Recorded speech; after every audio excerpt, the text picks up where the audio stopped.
A rancher paid 12 cents for a cabin, and when he opened the door, he found a giant Apache woman hanging from the rafters still alive, with a note pinned to her dress that read only, "She must not speak." Thunder rolls, hooves pound. Across the frozen hills. He thought he was buying a broken shack, but instead, he uncovered a secret buried deep in the Westland, water, and a deed powerful enough to set a whole town on fire. Gun belts jingle. A preacher's voice cuts the air. A woman's hymn in Apache rises, trembling but strong. Now soldiers want her silenced forever. Townsfolk whisper in fear. And the man who saved her must choose hand her over or stand against the very law of the frontier. Chains clatter. A rifle cocks. The note burns in the firelight. What truth is so dangerous, so powerful, that a woman must hang just to keep it hidden? Comment below and tell me where in the world you're joining from. And if this story made you pause for a moment, hit that subscribe button for more. The courthouse's wooden floorboards creaked under Oliver Carter's worn boots as he made his way through the sparse crowd. Late afternoon sunlight filtered through. Dusty windows casting long shadows across weathered faces. The auctioneer's voice echoed off the high ceiling, calling out items that nobody seemed eager to claim. Next up, ladies and gentlemen, we have a set of rusted mining tools from the old Ferguson claim. Starting bid at 25 cents. Oliver shifted his weight, feeling the emptiness of his leather coin purse. The few pieces of copper inside barely added up to 15 cents. Around him, townsfolk mumbled and shuffled, their disinterest plain as day. Some had come just to escape the heat, others to gossip about their neighbors' misfortunes.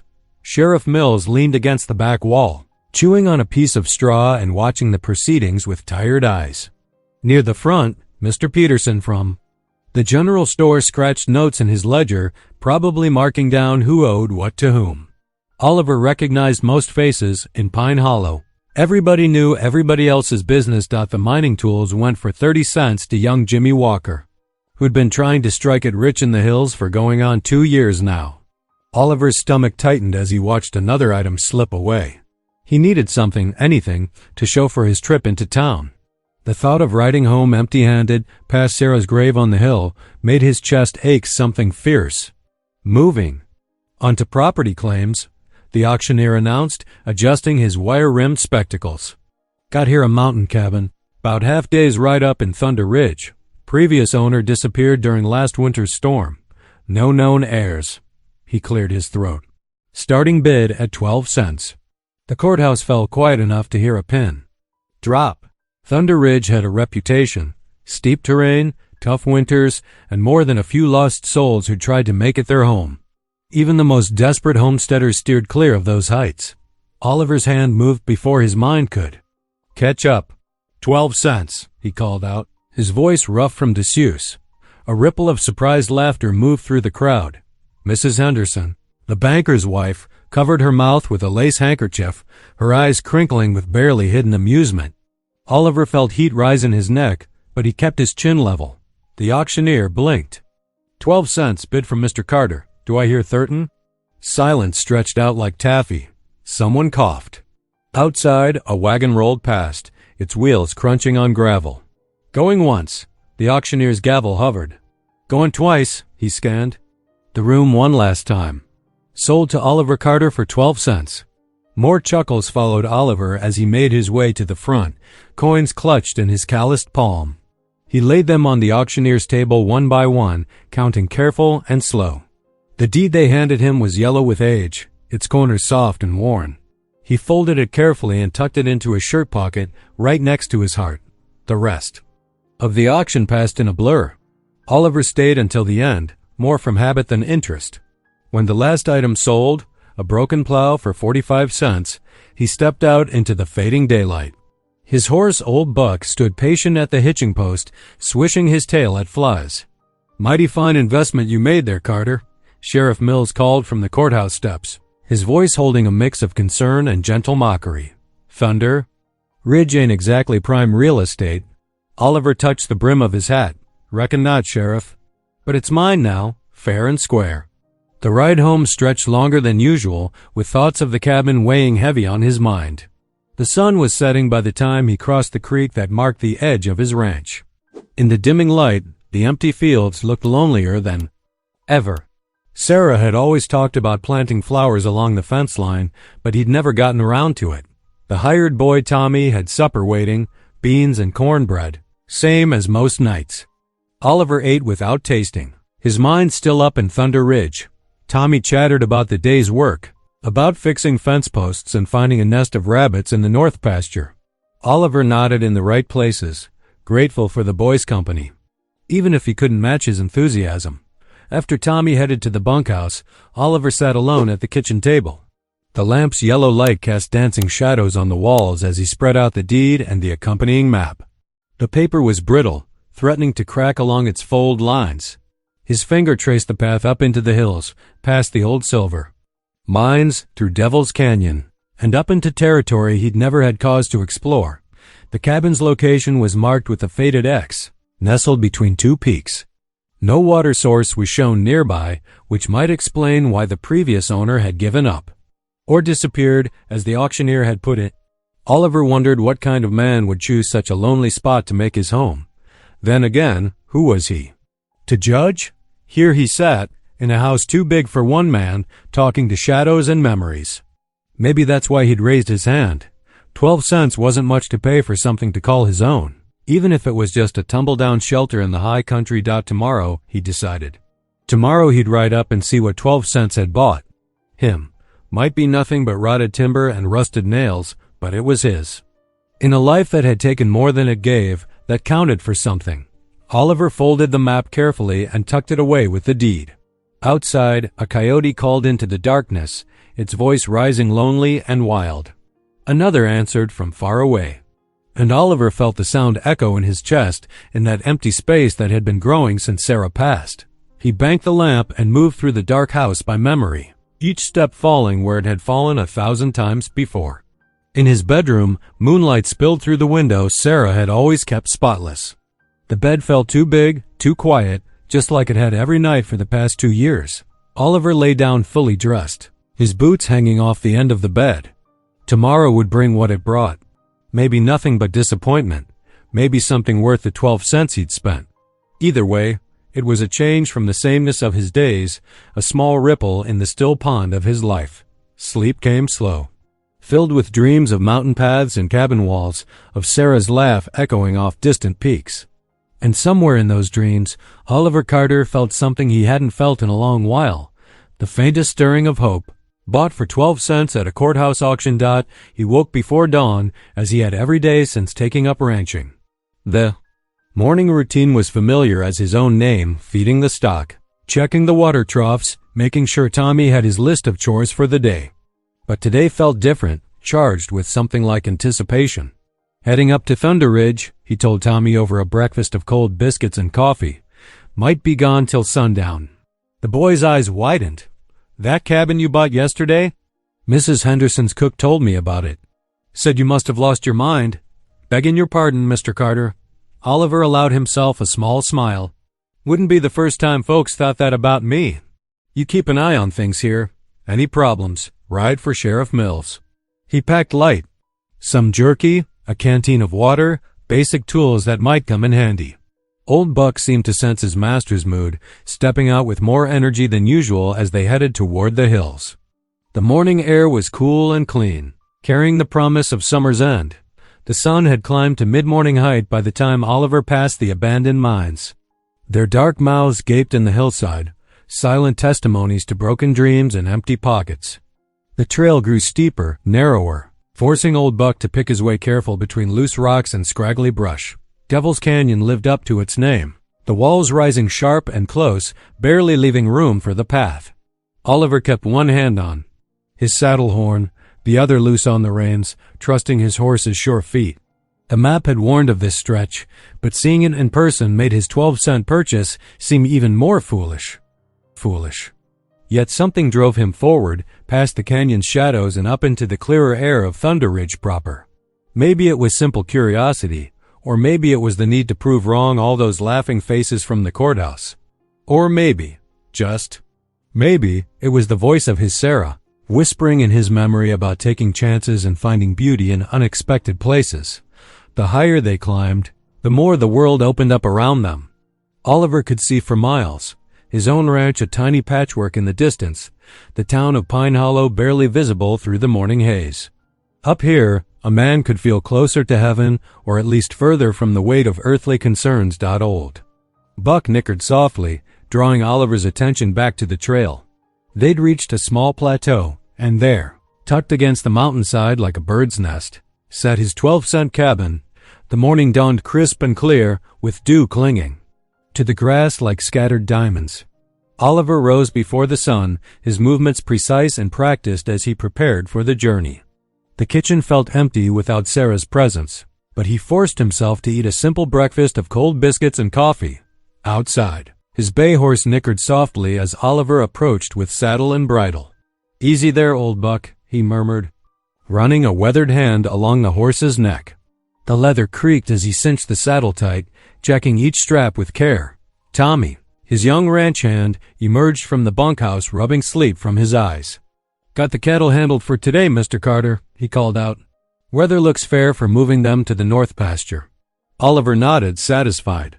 "Mind you check the creek fence. Storm last week might have loosened some posts." He tucked the yellowed deed into his shirt pocket, along with a modest bundle wrapped in oilcloth, jerky, hard bread, and a few apples. The metal canteen clunked against his saddle horn as he secured it. The sun climbed higher as Oliver guided old Buck away from the ranch. The familiar valley fell behind them as they followed the winding trail into the hills. Scrub pine dotted the slopes, their branches reaching like gnarled fingers toward the cloudless sky. The path grew fainter with each passing mile until it was little more than a suggestion among the rocks and brush. By mid-afternoon, Oliver's shirt was dark with sweat. Old Buck's sides heaved with the effort of the climb, and Oliver dismounted to lead him through particularly steep stretches. The air grew thinner, carrying the sharp scent of pine and sun-baked stone. Far below, the valley had become a patchwork of green and gold, his ranch no larger than a postage stamp. When they finally reached the clearing, Oliver's first thought was that 12 cents might have been too much after all. The cabin slouched against the mountainside like a wounded thing. Snow-damaged beams creaked in the wind, and half the roof had collapsed inward. The stone chimney stood crooked against the sky, cold and empty as a dead man's smile. Oliver tied old Buck to a sturdy pine and approached the cabin slowly. Each step kicked up dust from the hard-packed earth. The door hung askew on leather hinges, swinging slightly in the mountain breeze. He touched the rough wood, feeling the grain beneath his fingers, and pushed it open. Darkness swallowed him. Oliver stood in the doorway, letting his eyes adjust to the gloom. Dust motes danced in the thin shafts of light that pierced through gaps in the roof. The cabin's single room smelled of must and abandonment. Then he saw it, a shape, swaying gently in the rafters. His heart stopped. The shape was human, hanging from a crude rope, and it was moving. "Dear Lord in heaven," Oliver whispered. He lurched forward, fumbling for his pocket knife. The figure was a woman, tall and broad-shouldered, her feet barely touching the overturned chair beneath her. Oliver's hand shook as he saw it through the rope. He caught her weight as she fell, lowering her carefully to the rough plank floor. Her chest rose and fell with shallow breaths. Alive, thank God, but barely in the dim light. He could see she was Apache, dressed in a torn calico dress that spoke of town life rather than tribal ways. Her face was strong-boned and proud, even in unconsciousness. Pinned to her dress was a piece of paper, crumpled and stained. Oliver's fingers trembled as he unfolded it. The message was brief, written in a hurried hand. She must not speak. Cold fear crawled up Oliver's spine. Who would do this? And why here, in his 12-cent cabin at the edge of nowhere? The woman's breathing remained shallow but steady. Oliver knew he needed to act fast. He gathered what wood he could find, careful not to let the door swing shut. He needed the light, needed to see what he was doing. The fireplace was sound enough, though thick with debris. He cleared it quickly, years of ranch life making the work automatic. Soon a small fire crackled, casting warm light through the cabin's interior. Oliver could see more clearly now, the rough-hewn walls, the simple bunk built into one corner. A table with one leg missing. He lifted the woman gently, noting her considerable height and strength even in unconsciousness, and laid her on the bunk. Her skin felt cool to the touch. He covered her with his own coat, then set about gathering more firewood. The sun was already settling behind the western peaks, painting the sky in deep purples and oranges. Night would bring mountain cold, and he had precious little time to prepare. Old Buck whinnied softly from outside, a nervous sound that made Oliver's hand stray to his rifle. But the clearing remained empty, silent except for the whisper of wind through pine needles. He worked quickly, dragging in enough wood to last the night, checking the chimney's draw, blocking the worst gaps in the walls with strips torn from the rotting curtains. As darkness gathered outside, Oliver knelt beside the bunk. The woman's breathing had steadied somewhat, but she showed no signs of waking. In the firelight, he could see bruises forming on her neck, dark against her copper skin. "Father," he prayed softly, his voice barely a whisper in the growing dark, "watch over this soul in her hour of need. Guide my hands to help her, and protect us through this night." The fire popped and hissed, sending shadows dancing across the cabin walls. Outside, a coyote called to its mates, the sound echoing off distant cliffs. Oliver settled himself on the floor near the fire, his rifle across his knees. The note's words kept running through his mind. She must not speak. What secrets could this woman hold, he wondered, that would drive someone to such violence? And what twist of fate had brought him here, today of all days, to find her? The night deepened around the cabin. Oliver kept watch, feeding the fire, listening to the woman's breathing, and praying for her recovery, for guidance, and for the strength to face whatever morning might bring. His 12-cent purchase had become something far more costly than he could have imagined, but there was no turning back now. Not with a life in the balance and dark questions hanging in the air like storm clouds. He touched the deed in his pocket, thinking how something so simple, a moment of foolish bidding at an auction, could lead to this. Sarah would have known what to do, he thought. She always had a way of seeing clear through to the heart of things. But Sarah was gone, and Oliver Carter sat alone in a broken cabin, watching over a stranger whose life had been entrusted to him by providence or chance. The fire crackled softly, casting its warm light against the darkness. Oliver settled in. For a long night, his weathered hands steady on his rifle, his prayers a quiet whisper in the mountain silence. Through the endless night hours, Oliver tended to the unconscious woman with careful patience. The cabin's shadows danced against rough-hewn walls as he kept the fire fed, its warmth pushing back the mountain chill. Every hour or so, he'd dip a clean cloth in water from his canteen, gently moistening her cracked lips. Her breathing had steadied, but still she didn't wake. Oliver studied her face in the firelight. Proud features, high cheekbones, and the strong lines of someone used to hard work. The bruises on her neck had darkened, telling their ugly story. He'd seen rope burns before, from cattle work gone wrong, but these were different. These were meant to kill. The night wore on. Coyotes sang their lonesome songs in the distance while owls called from the surrounding pines. Oliver kept his rifle close, watching the door and windows. Whoever had done this might return, though he reckoned they'd thought their work finished. The note's words haunted him. She must not speak. What terrible secret could drive someone to such evil? As first, light crept through the cabin's cracks, painting pale stripes across the plank floor. The woman stirred. Oliver sat straighter, watching as her eyes fluttered open dark, sharp eyes that fixed on him with startling intensity.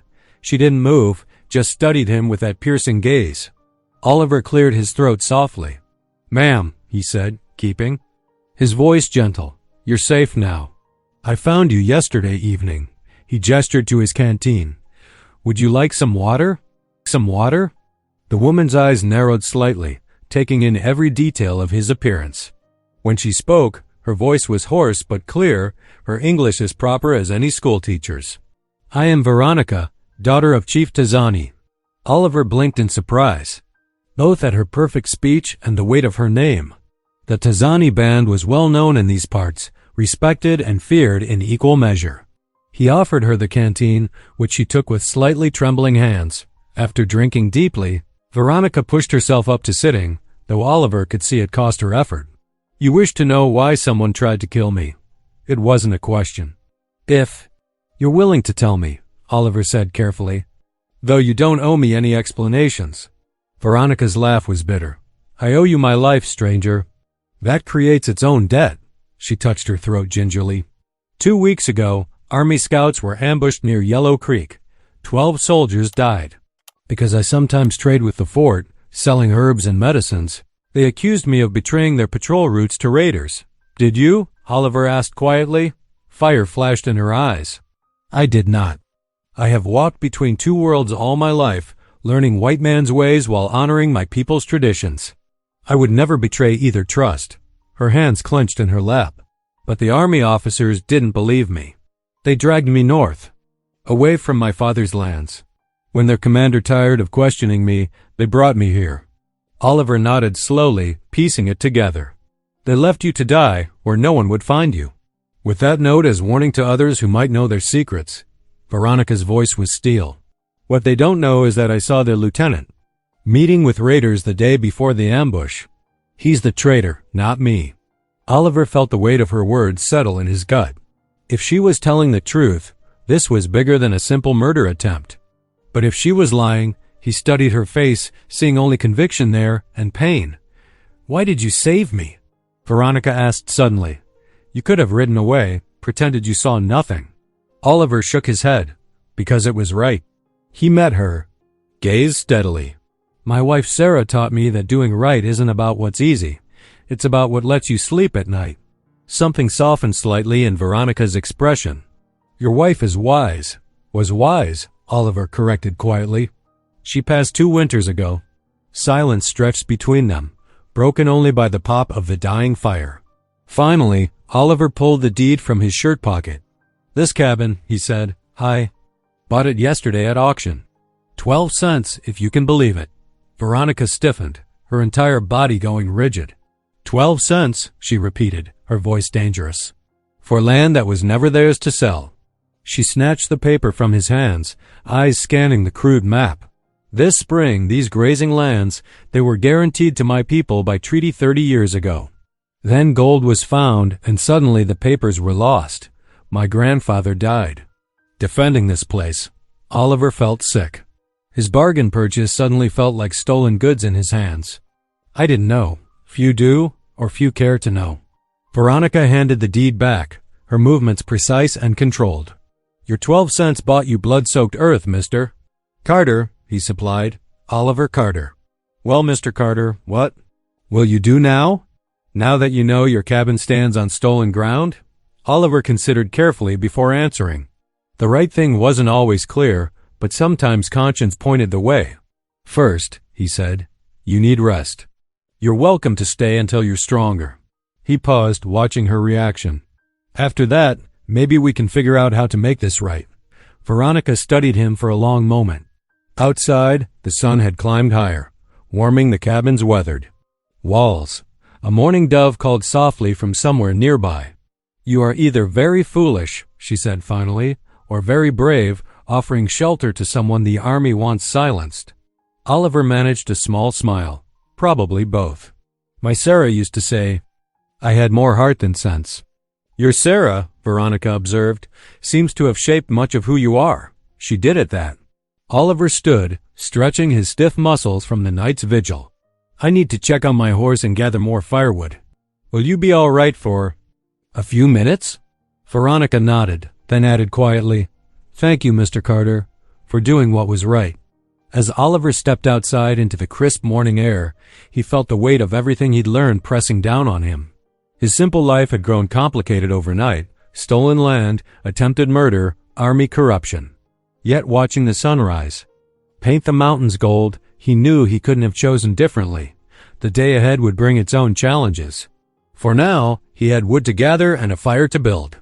Sometimes, he reflected, that's all a person could do, tackle the tasks at hand and trust that the bigger problems would sort themselves out in time. Inside the cabin, Veronica watched him through the window, her expression thoughtful. As dusk approached, she had agreed to stay until she regained her strength. Neither of them spoke of what would come after, of the dangerous truths hanging between them like storm. Clouds on the horizon. Morning light streamed through the cabin's broken windows, casting long shadows across the dusty floor. Oliver had risen before dawn, determined to make the shelter more livable. The night's chill still clung to the air as he gathered his tools, a hammer, pry bar, and some spare nails from his saddlebag. Veronica sat wrapped in his spare blanket, her tall frame making the rickety chair beneath her seem small. "I should help," she said, starting to rise. Oliver shook his head. "You need rest. Those rope burns. I have endured worse." Her voice was firm. "I will not sit idle while you work." Something in her tone told Oliver arguing would be pointless. He'd seen that same stubborn pride in his Sarah years ago when illness had tried to keep her from the garden she loved. "All right," he conceded, "but take it slow." Together they began clearing years of debris, fallen leaves, broken crockery, mouse nests in the corners. Veronica moved carefully, gathering what could be salvaged while Oliver assessed the cabins. Bones.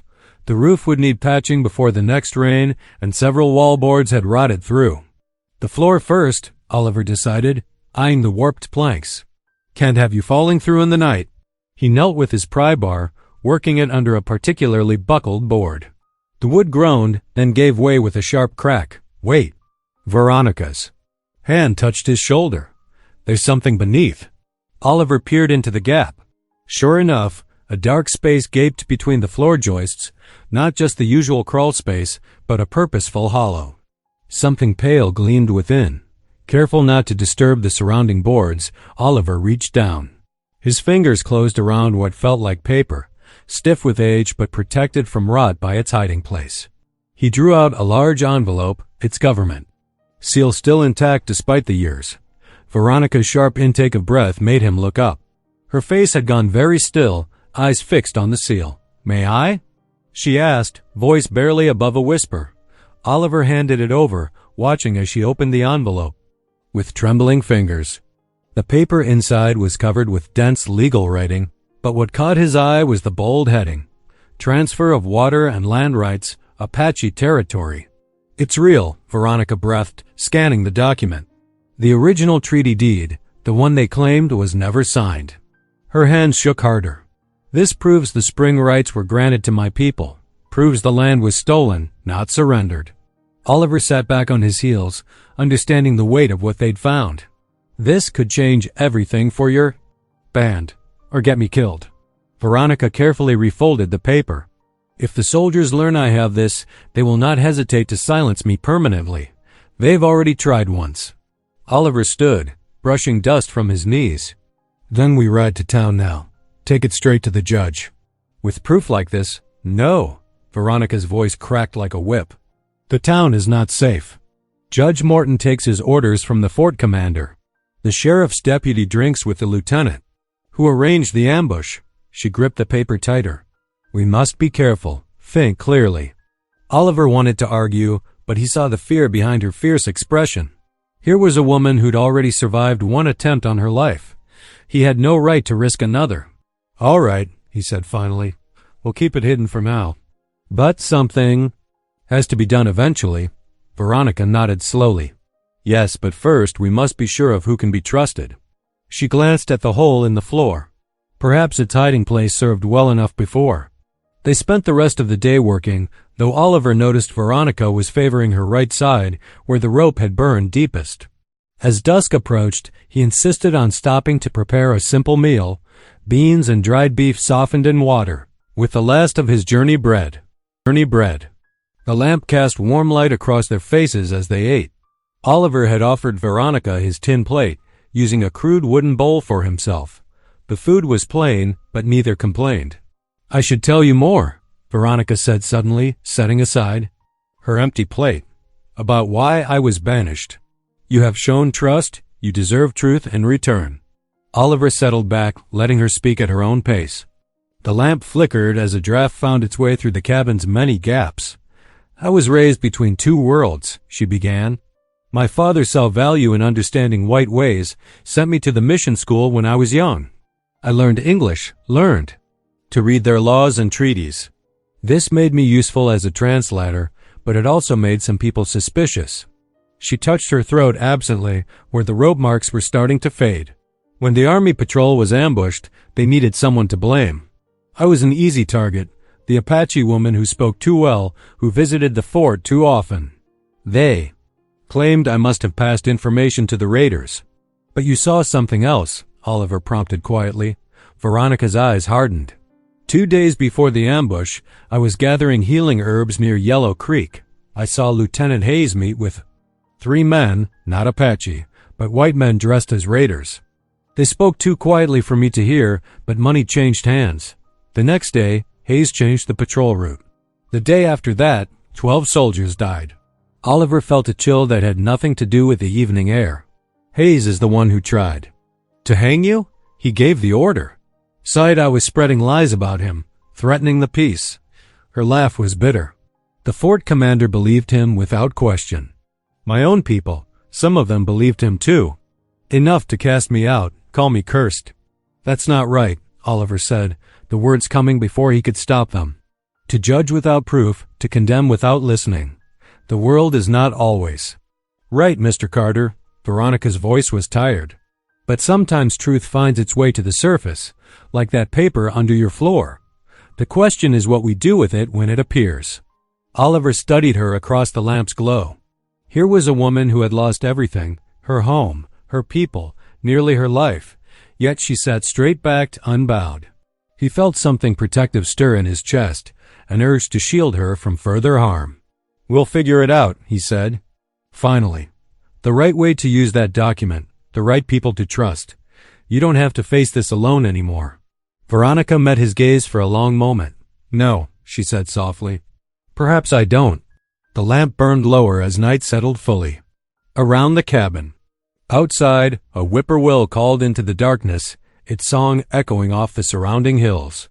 Inside, 2 people from different worlds sat in companionable silence, each lost in thoughts of truth, justice, and the uncertain path ahead. The morning. Sun painted long shadows across the cabin's weathered walls as Oliver hefted another fresh-cut shingle into place. Sweat trickled down his back despite the mountain chill. Below him, the steady rhythm of Veronica's axe echoed through the clearing as she split logs for the woodpile. You're making that harder than it needs to be, she called up, pausing to watch him carefully align the shingle with its neighbors. The old ones lasted 20 years crooked. These will do fine without such fussing. Oliver wiped his brow with his sleeve. My pa always said, do it right or don't do it at all. He tapped the shingle into perfect position. Besides, winter's coming. Better a tight roof than a leaky one. Veronica's laugh carried a hint of wildness like wind through pine needles. And my grandmother said, a snake that moves too slow catches no mice. She hefted another log onto the splitting stump. But perhaps your pa never had to rebuild a home before snow flies. The axe fell with precision, the log splitting clean. Oliver couldn't help but admire her strength, the way her tall frame handled work that would strain most men. The rope. Marks on her throat had faded to angry red lines, but they hadn't dimmed her spirit one bit. They worked through the morning, falling into an odd rhythm. Oliver methodically replaced shingles while Veronica ranged between tasks, chopping wood, setting snares in the surrounding forest, gathering herbs from sunny patches. She moved with purpose, wasting no motion. When the sun reached its peak, they paused for a simple meal of jerky and hard bread. Veronica had found wild onions to add flavor, and Oliver contributed the last apple from his saddlebag. They sat in the cabin's doorway, watching clouds drift over distant peaks. Sarah, my wife, she would have liked this view, Oliver said quietly. The words surprised him. He rarely spoke of her. She always said the mountains looked like God's own cathedral. Veronica was silent for a moment. Your wife had a poet's heart then. My people say the mountains are where Earth Mother gathered her children close to keep them safe. She glanced at him. Different words perhaps, but the same truth. Oliver nodded, grateful for her understanding. Sarah's gentle spirit had been so different from Veronica's fierce determination, yet both women saw beauty in wild places. The thought warmed him somehow. They returned to work as afternoon shadows lengthened. Oliver finally finished the roof, while Veronica sorted through salvaged items from the cabin's interior. Their different approaches led to good-natured arguing. These boards are still sound, Veronica insisted, indicating a pile of weathered planks. Why waste time cutting new ones? Because those are warped as a snake's backbone, Oliver countered. They'll never sit flush. They'll sit well enough once nailed down. Veronica planted her hands on her hips. You would rebuild the whole cabin board by board if I let you. And you'd have us living in a crooked box held together with hope and string." They stared at each other for a moment before both burst out laughing. The sound echoed off the cabin walls, chasing away old shadows. As dusk approached, Oliver built up the hearth fire while Veronica prepared a simple stew from rabbit caught in her snares. The cabin felt different now, less a place of death and secrets, more a shelter taking new life. Still, concerns couldn't be completely banished. "The town will start wondering where you spend your days," Veronica said, stirring the pot. "Questions will be asked." Oliver nodded slowly. "Already my ranch hand gives me odd looks when I ride out, but I've told him I'm checking the north pasture fence line." He passed her a tin cup of coffee. "Still, you're right. We can't keep this hidden forever. If word spreads that I survived," Veronica's voice hardened, "Hayes and his men will come. They cannot risk me speaking of what I saw." "I gave my word to keep your presence secret," Oliver assured her. "But eventually, we'll need supplies. Medicine, more food than snares can provide." He hesitated. "There's Sunday service in 2 days. Perhaps we should test the waters. See how the town reacts." Veronica's hand stilled on the cooking pot. "You would have me walk into their church? After what they did?" "Not all town folks support the fort," Oliver said carefully. "Some question Hayes's authority. And Reverend Matthews has spoken against the Army's treatment of your people before." She was quiet for a long moment, firelight playing across her features. Finally, she squared her shoulders. "If I must face them," she said, "better it be beside you than alone." The admission seemed to cost her something, but her voice held no fear. Oliver felt a surge of protectiveness, mixed with admiration for her courage. They ate their stew in comfortable silence as night settled around the cabin.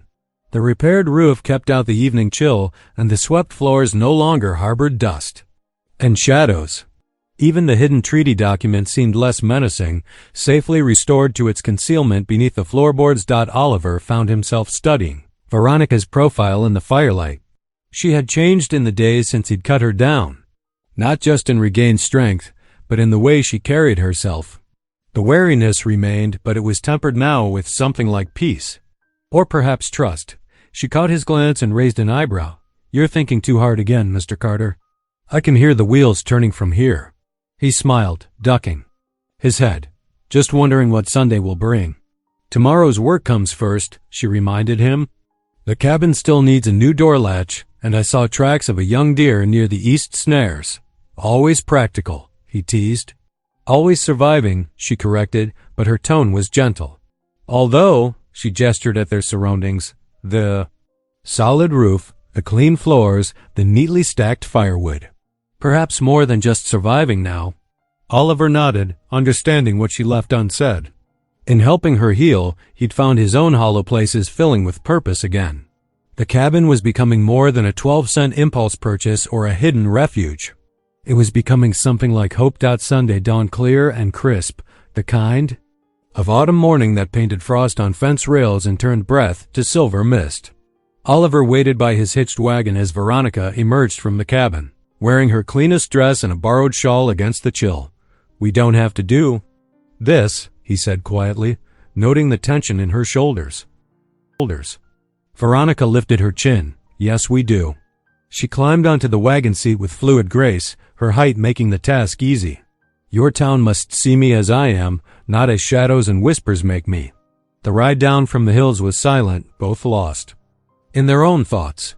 As they approached Pine Hollow, the church bell began to toll, its clear notes carrying across the valley. Already, wagons and riders were converging on the white-painted building at the town's heart. The first whispers started before they'd even tied up their horses. Oliver heard them clearly, sharp intakes of breath, the rustle of skirts, sudden hush of conversation. Veronica stood nearly a head taller than most men present, her Apache features striking against the sea of pale faces. Oliver Carter, escorting a native woman? That's Chief Tazani's daughter, the one they said betrayed. What's he thinking? Bringing her here? Oliver kept his hand near Veronica's elbow as they climbed the church steps, not quite touching but ready to support. She moved with deliberate dignity, her back straight as a pine tree. At the door, Reverend Matthews faltered mid-greeting, his welcome dying on his lips as he took in the unexpected pair. The preacher recovered quickly, though his voice wavered. All are welcome in God's house. He gestured them inside, ignoring the mutters from his congregation. They found a pew near the back, but there was no hiding. Every head turned to stare as they settled onto the hard wooden bench. Oliver saw Mrs. Henderson clutch her hymnal tighter, while old Mr. Peterson actually shifted away from their row. But young Sally Tucker waved shyly from across the aisle. Before her mother pulled her hand down, Reverend Matthews cleared his throat. Let us begin with Amazing Grace. As the familiar tune rose, something unexpected happened. Veronica began to hum, not the English words, but an Apache melody that wrapped around the hymn like morning mist through trees. Her voice was low and clear, the strange harmonies lending depth to the familiar song.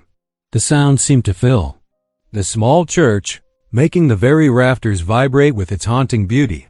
Some congregants shifted uneasily, but others paused in their singing to listen. Oliver saw Martha Wilson close her eyes, swaying slightly to the blended music. Even Reverend Matthews smiled, his hands moving with extra enthusiasm as he conducted.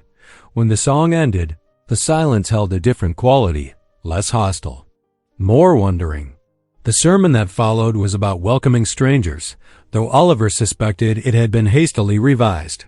Veronica sat perfectly still throughout, her face composed, though Oliver noticed her fingers working the edge of her shawl. After the final prayers, as people began to file out, Sarah Wilson, the ranch wife from the spread north of town, approached their pew. Her hands twisted her handkerchief, but her voice was warm. Miss Tazani, I wanted to thank you. Your singing, she smiled. It was like hearing two rivers join into one. Beautiful. Veronica inclined her head. Your hymn speaks of grace freely given. My people have songs of the Great Spirit's gifts as well. Perhaps they are not so different. More people might have come over, but a group of cattlemen by the door were muttering darkly. Oliver caught fragments, shouldn't be here, and asking for trouble. Their hostile glances made their meaning clear. They waited until most folks had left before exiting. Outside, the autumn sun had burned away the morning chill, but the air still felt charged with tension. Oliver helped Veronica into the wagon, conscious of watching eyes from the street. They were halfway back to the hills before Veronica spoke. The songs touched something in me, she admitted quietly. Like rain on dry earth. I did not expect that. Oliver clicked to the horses. Faith has a way of finding cracks in our walls. My wife used to say that's how the light gets in. Your preacher spoke of welcome, but those men by the door, she shook her head. They will cause trouble. Faith gets stronger when tested, Oliver said. Like muscle against weight. He paused. Though I admit, I wish it didn't have to be tested quite so soon. The sun was setting by the time they reached the cabin, painting the hills in shades of copper and gold. They prepared their evening meal. In comfortable silence, beans and cornbread, with the last of the morning's coffee. The familiar tasks felt different somehow, weighted with the day's events. Oliver watched Veronica move around the cabin, her tall frame casting long shadows in the lamplight. She seemed lost in thought, humming fragments of hymns under her breath. The sound mingled with the crackle of the fire and the wind's whisper through pine needles outside. They ate without speaking, both knowing that today's venture into town was only the beginning. The relative peace of their hidden refuge would soon face harder tests. But for now, there was warm food, shelter from the gathering night, and the quiet understanding that neither of them faced these challenges alone. The empty plates sat between them like questions neither was ready to answer. Beyond the cabin walls, a coyote called into the darkness, its voice rising wild and free above the valley. Inside, the lamp flickered, casting their shadows against the newly repaired walls that had already witnessed so much. Monday morning brought more than just the usual bustle to Pine Hollow's dusty Main Street. Oliver had ridden into town for supplies, his wagon wheels creaking over the rutted road. The general store's windows gleamed in the early light, but something was wrong. Instead of the cheerful greeting he expected, he found Martha Peterson wringing her hands on the front steps. It's little Tommy, she said, her voice trembling. Burning up with fever since dawn. Doc Warren's with him now, but she twisted her apron. My sister's boy, you understand. My brother-in-law's beside himself. Oliver followed her inside the store. The usual neat displays stood forgotten, and from the back room came the sound of a child's weak coughing. Dr. Warren emerged, his gray mustache drooping, medical bag clutched tight. "The boy's fever's mighty high," the doctor said, shaking his head. "I've given what medicines I have, but," he spread his hands helplessly, "sometimes the good Lord has other plans." Tommy's father, John Miller, sat slumped in a chair, his store clerk's vest wrinkled.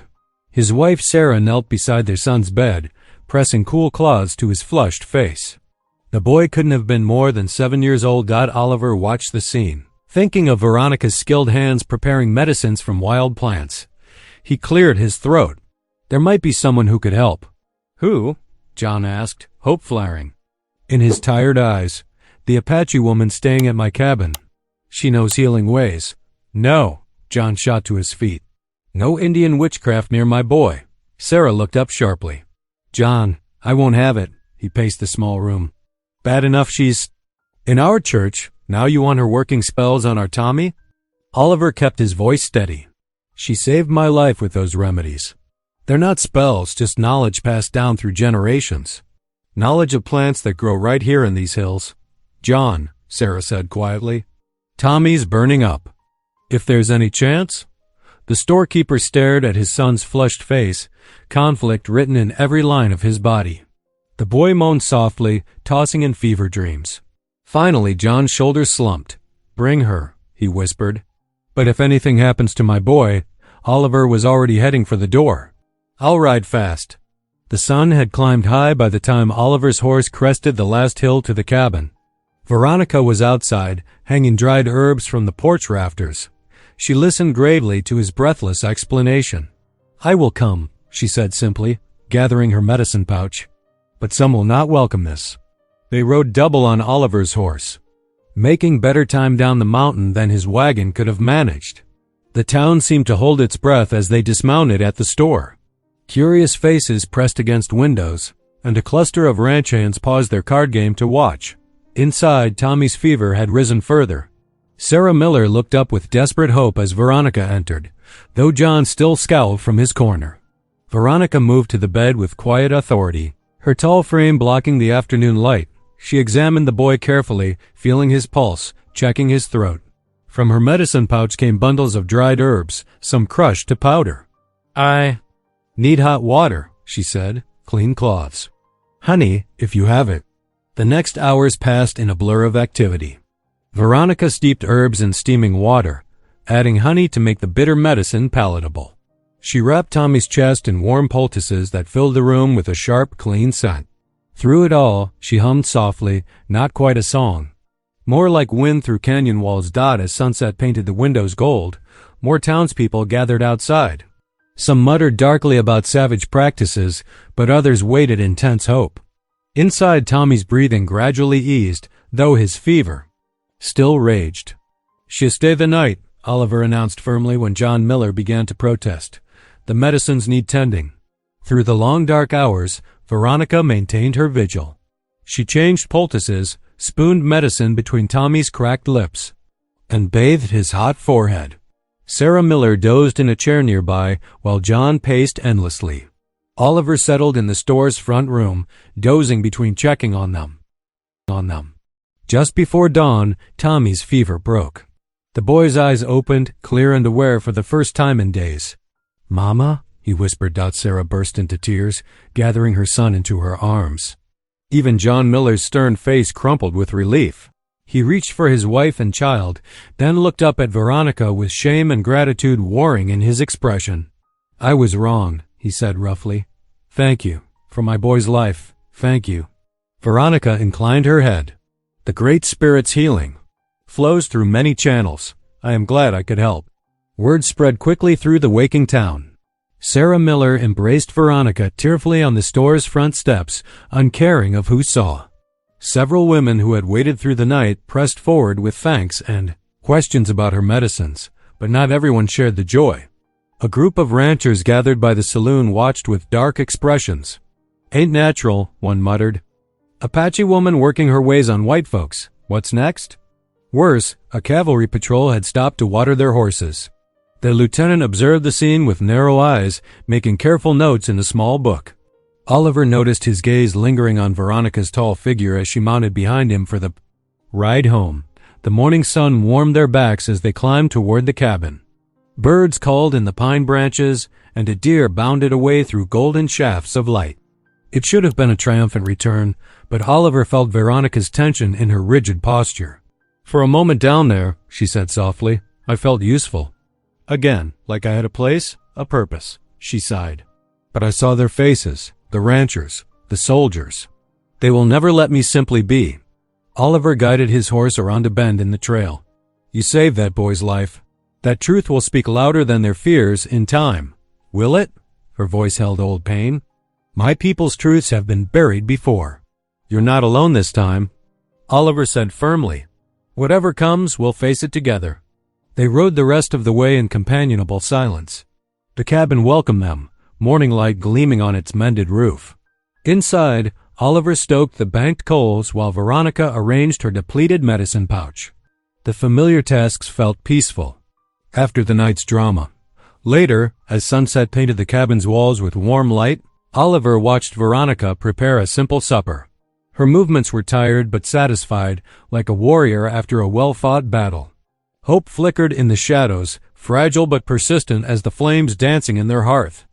The soup they shared tasted of herbs and healing, of barriers breached and bridges begun. Outside, the mountain wind sang through pine needles, carrying the wild scent of sage and possibility through their open door. The mountain air turned crisp as autumn deepened into early winter. Mornings brought frost that crunched under boots, and afternoons held a gentle warmth that made working outdoors pleasant.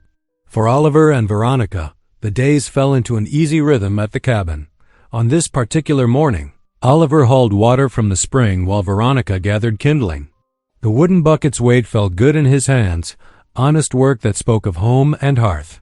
He paused at the cabin's door, watching Veronica's tall figure move through the trees. She had a grace to her movements, like a deer through morning. "Mist, the spring's running strong," he called out. "Might want to fill the extra barrel before the weather turns." Veronica straightened, arms full of pine branches. "Good thinking. The old ones say snow comes early to these heights." She tilted, her head studying the sky. "See those clouds gathering? Winter whispers are starting." They worked side by side through the morning, their breath making small clouds in the cool air. The water barrel needed mending, and Oliver showed Veronica how to seal the wooden staves. With pitch, her clever hands picked up the technique quickly. "You have a gift for this," Oliver observed, watching her work. "My people have always been makers," she replied. "Every child learns to work with what the land provides." A shadow crossed her face, though much has changed since the treaties broke. By afternoon, they turned to mending the split-rail fence that marked the cabin's clearing. The work was harder than it looked, requiring both strength and patience. Oliver admired how Veronica never complained, even when the heavy rails threatened to slip. "Steady now," he guided, helping her position a particularly twisted piece of wood. "Let's notch it just so." His horse's sudden whinny interrupted them. The bay gelding, usually steady as sunrise, was favoring his left front hoof. "Something's not right," Oliver said, moving quickly to check the animal. The horse's leg trembled under his touch. Veronica knelt beside him, her movements careful and sure. "Let me see." Her fingers probed gently around the hoof. "Ah, there's heat here and swelling." She sat back on her heels, considering. "I know herbs that can help." Oliver watched as she gathered materials from her medicine pouch in the forest edge. Her hands moved with practiced efficiency, crushing leaves and mixing them with clay from the spring bank. The scent was sharp and clean, like winter pines. "Hold his leg steady," she instructed, kneeling again. As she worked the poultice around the horse's hoof, her hand brushed against Oliver's. A jolt of awareness passed between them, quick as lightning. Their eyes met for a heartbeat before both looked away. The moment lingered in Oliver's mind as evening approached. They retreated to the cabin's warmth as the temperature dropped, bringing with it the first lazy snowflakes of the season. Veronica stirred a pot of rabbit stew while Oliver built up the fire. "Smells good," he said, settling into his chair by the hearth. "Reminds me of Sarah's cooking, though she never could abide rabbit meat." "Sarah was your wife?" Veronica asked softly. "Oliver." nodded, surprised to find the memory brought more warmth than pain.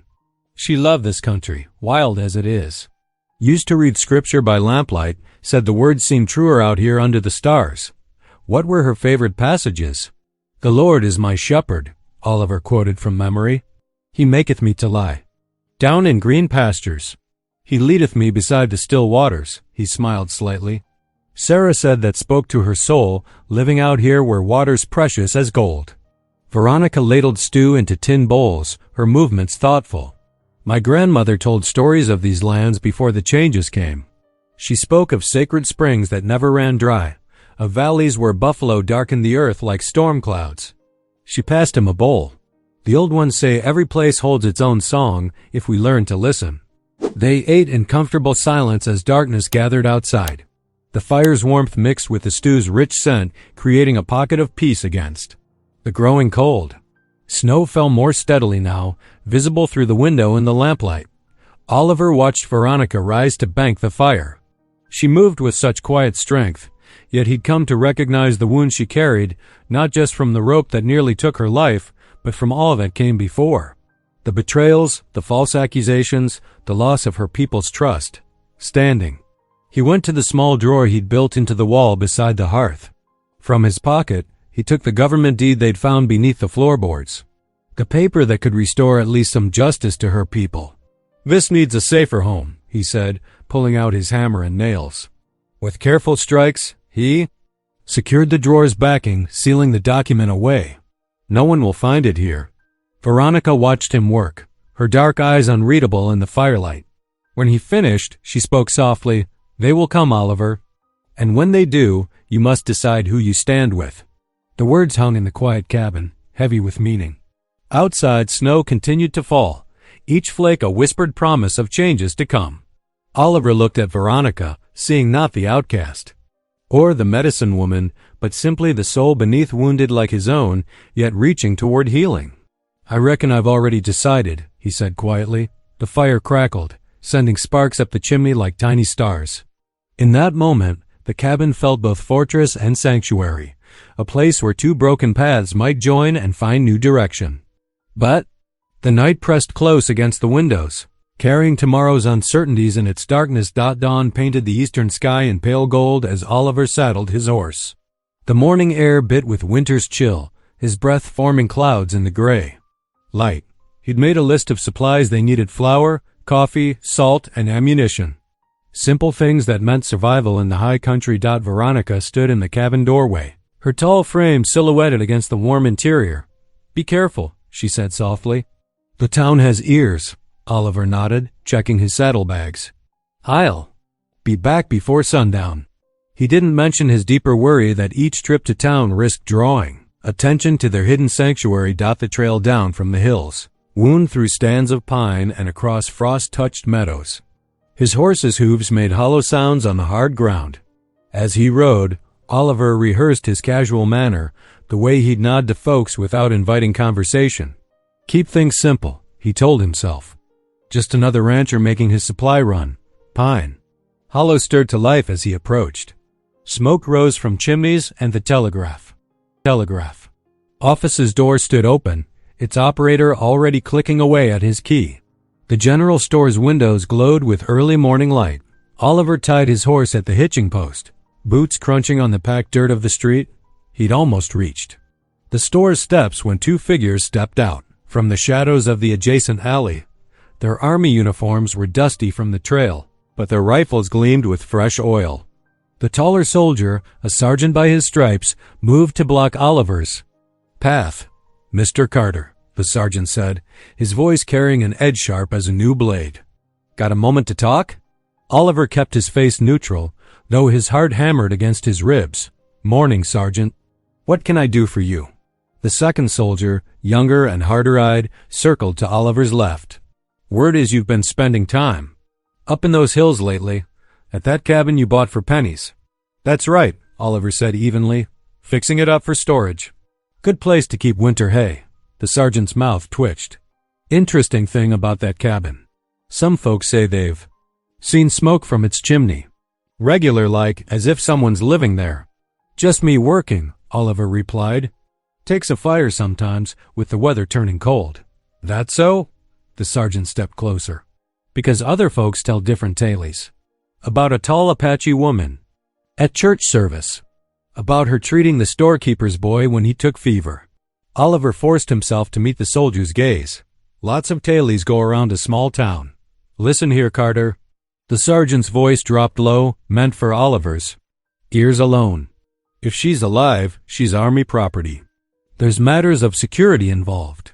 Matters you don't want to tangle with. The younger soldier added, best you tell us now if you're harboring anyone up there. Save yourself some trouble. Oliver felt cold that had nothing to do with the morning air. Like I said, it's just me using that cabin. Now, if you'll excuse me, I need supplies. The sergeant held his eyes a moment longer, then stepped aside. We'll be watching, Carter. Army has long memories and longer reach. Oliver entered the store, his hand steady only through force of will. He made his purchases quickly, keeping his manner unhurried despite the urge to rush. Through the window, he saw the soldiers mount up and ride toward the fort. The ride back to the cabin seemed endless. Each distant sound made him scan the trail behind him, expecting to see dust from pursuing hooves. The sun had passed its peak when he finally reached the clearing. Veronica met him at the door, reading his face instantly. What happened? Inside, Oliver told her everything while unloading supplies. The soldiers' words, their threats, the clear message that her survival was known. Veronica listened in silence, her fingers working the worn leather of her father's necklace. They will not stop, she said finally, her voice heavy with certainty. Not until they silence what I know about the ambush, about their broken promises. Oliver. Stacked cans of beans in the cupboard, movement sharp with tension. We'll lie low, wait for them to lose interest. Veronica shook her head. You don't know them as I do. They fear truth more than any enemy. While I live, I am a threat to their story. Then we need friends, Oliver said. People in town who'll stand with us if trouble comes. He thought of the ranch wife who thanked Veronica for her singing. Of the storekeeper's grateful tears when his son's fever broke. Trust is a seed that needs time to grow, Veronica replied. Time we may not have. Evening settled around the cabin like a heavy blanket. Oliver built up the fire while Veronica prepared a simple supper of beans and cornbread. Neither felt much like eating. Wind moaned through the pine boughs outside, a lonely sound that made every shadow seem deeper.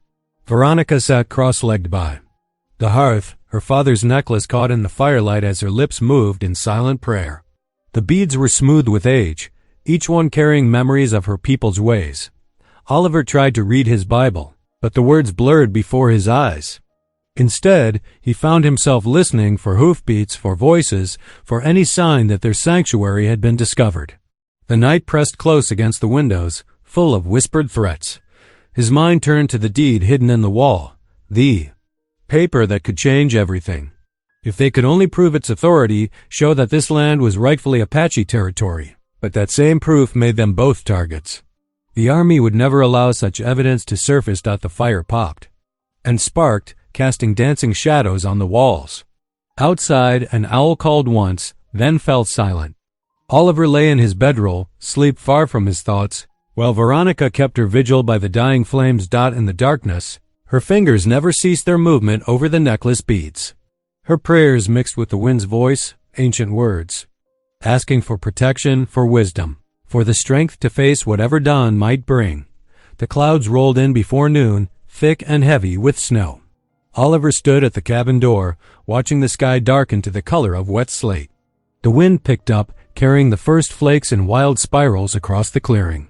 Bad storm coming, he said, turning to where Veronica stacked kindling by the tinla hearth. Might last a spell. She nodded, her movements efficient as she arranged the wood. The spirits are giving us time, she said quietly. Time to think, to prepare. A storm hit hard and fast. Within an hour, snow fell in thick curtains, obscuring the trees beyond the cabin's walls. Wind howled through every crack and crevice, despite their recent repairs. Oliver was grateful now for all the wood they'd cut and stored under the lean dash to dot. As evening approached, the temperature plummeted. They huddled near the fire, wrapped in every blanket they owned. Their dinner was meager, the last of the beans, stretched thin with cornbread. Oliver studied their dwindling supplies with concern. "Should have stocked more," he muttered, counting cans in the cupboard. "Didn't expect to be snowed in." Veronica looked up from where she sat cross-legged by the fire. "We have enough. My people survived winters with less." The flames cast dancing shadows on the walls as night settled in. Wind rattled the shutters, and snow hissed against the windows. Oliver added another log to the fire, watching sparks spiral up the chimney. "In my language, snow is yas," Veronica said suddenly, breaking their comfortable silence. Her voice was soft, almost musical. "And fire is K." Oliver repeated the words carefully, making Veronica smile at his clumsy pronunciation. "Yas," he tried again. "K." "Better," she said. "Now you know 2 words of Apache." He reached for his worn Bible, its pages soft with use. "Would you like to hear something in return?" When she nodded, he opened to the book of Isaiah, finding words that seemed to fit their situation. "When you pass through the waters, I will be with you. And when you pass through the rivers, they will not sweep over you." The verses filled the cabin like a warm breath.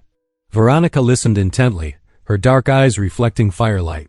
"Your God speaks of endurance," she observed, "like the stories of my people." Through the night, they shared more words, Apache terms for wind and star, Bible verses about perseverance and protection. The storm raged outside, but within the cabin, understanding grew like a tender shoot. Dawn brought no relief. Snow continued falling, thick and steady. They spent the day conserving firewood, sharing body heat beneath blankets, and speaking in low voices about their lives. Oliver described his late wife's garden, how she'd loved spring flowers. Veronica told stories of her father's wisdom, teaching her to read both books and nature signs. Their supplies stretched thin. They ate small portions, making each mouthful count. Veronica showed Oliver how to make pine needle tea, rich in strength-giving properties. He found himself studying her hands as she worked, noting their grace despite their strength. The second night felt colder still. They pushed their bedrolls closer to the fire, almost shoulder to shoulder. Neither spoke of the growing warmth between them, born of shared hardship and growing trust. "Tell me more Apache words," Oliver said, feeding another log to the flames. "Gojo," Veronica said. "It means beauty, harmony, balance, what we seek in life." Oliver tried the word, letting it roll across his tongue. "Gojo," he repeated. "Like peace? More than peace," she explained.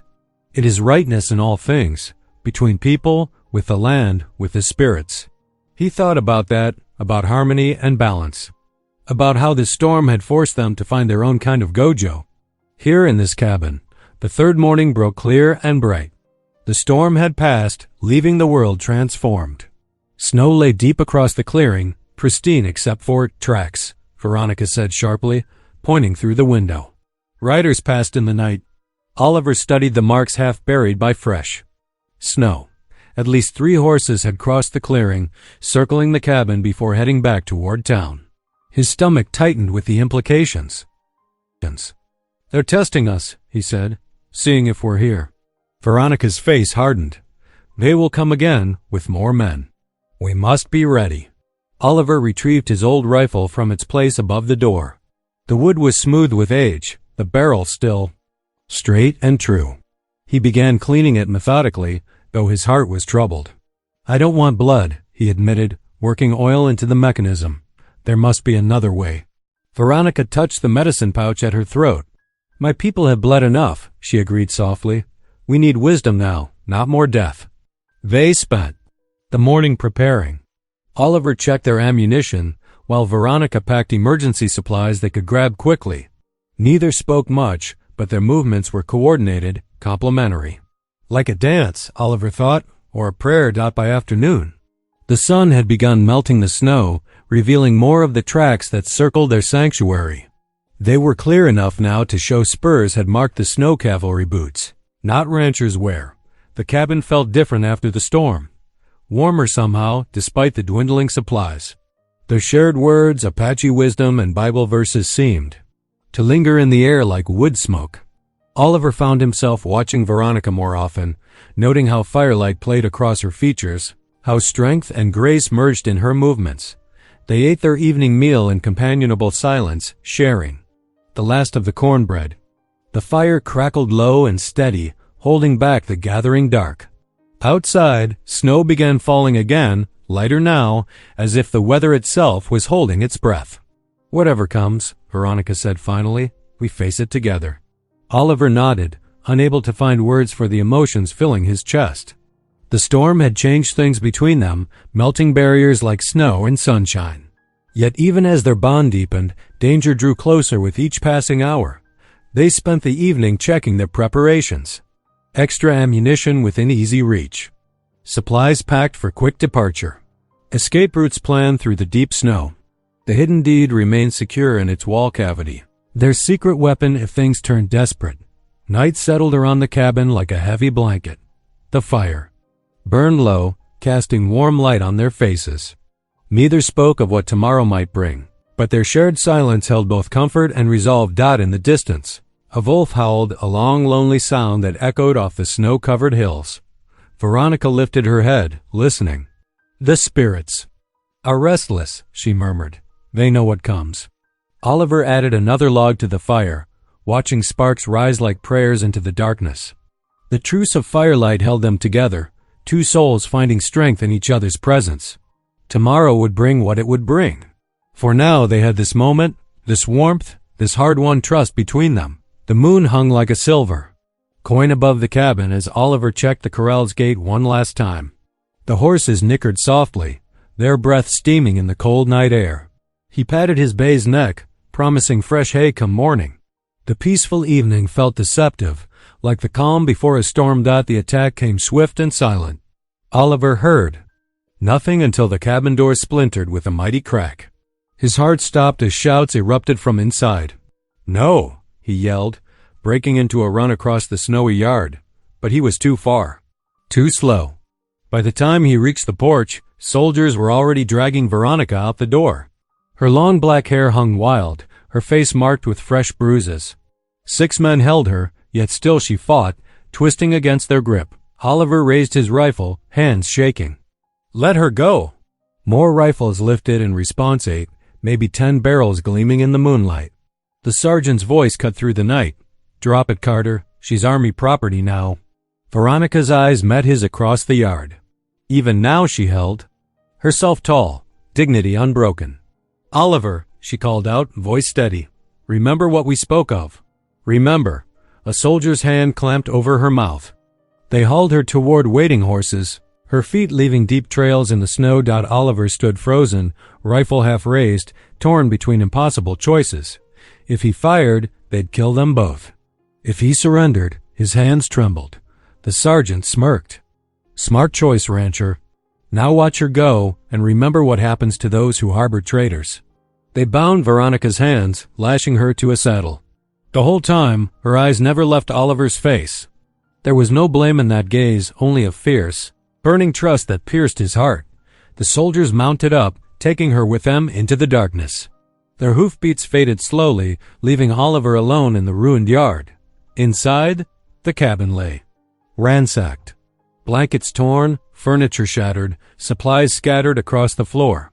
On the wall above the hearth, someone had used ashes to scrawl crude words. "She will not speak again." Oliver sank to his knees among the wreckage. His hands shook as he pried loose the hidden panel by the fireplace. The deed was still there. Thank God, untouched in its secret place, but the victory felt hollow. Veronica was gone, taken to face public shame before they killed her. He could picture it too clearly, the mockery, the cruel justice of frightened men. Lamplight flickered across the ashen words on the wall. Oliver bowed his head, voice breaking in the empty cabin. "Lord," he whispered, "give me courage to stand." Shadows danced across the cabin walls as Oliver sat alone by the dying fire. The empty chair beside him screamed silence where Veronica's voice should be. Her song still echoed in his mind, Apache hymns mixing with frontier psalms, strong and clear. As mountain streams he pulled the deed from its hiding place, fingers trembling over the government seal. Such a small thing to hold so much power. Such a fragile shield against rifles and rope. "Should have fought harder," he whispered to the flames. "Should have done something more." The fire crackled, sparks rising like prayers.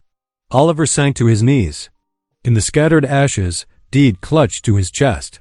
His late wife Martha's words came back to him, gentle as spring rain. The Lord gives us chances to stand for what's right. The hard part is taking them. Show me the way, Oliver prayed, voice rough with tears. Give me strength to do what's needed. Martha would have understood Veronica, he realized. Both women carried that same unwavering faith in mercy's power. Both knew the cost of standing tall when others bent low. As the first gray light of dawn crept through the windows, Oliver's path became clear. He couldn't hide in these hills while injustice rode free below. Tucking the deeds safely inside his coat, he saddled his bay horse and pointed its head toward Pine Hollow. The morning air bit cold as he urged his mount faster. Cresting the ridge, he saw crowds already gathering in the town square below. The sight sent fear threading through his gut, but he pushed it aside. Hold on, Veronica, he whispered, spurring his horse down the trail. Just hold on. The morning sun beat down on Pine Hollow's dusty square. Veronica stood bound between two soldiers, her head held high despite the jeers. Apache traitor, someone shouted. Outlaw! Oliver's horse thundered into the square. He leaped down, boots hitting dirt hard as he strode through the crowd.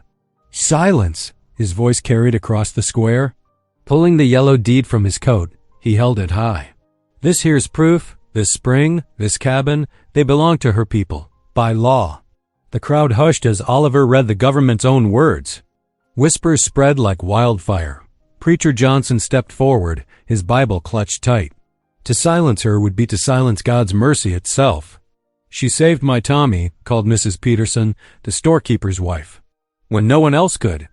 More voices joined in, mothers whose children Veronica had healed, ranchers who'd heard her hymns. Captain Briggs sneered as townspeople pressed closer, but his men shifted uneasily. Finally, he drew his knife, not to harm, but to cut Veronica's. Rope-staught, she stumbled forward into Oliver's waiting arms, tears streaming down her face as cheers erupted. The soldiers backed away, shame-faced, as the town celebrated justice restored. Evening painted long shadows across the mountain trail as Oliver and Veronica rode side by side toward the cabin. Golden lamplight spilled through the patched windows, welcoming them home. The sight made Oliver's heart swell with gratitude. Inside, Oliver took the government deed and carefully nailed it above the hearth where all could see its truth.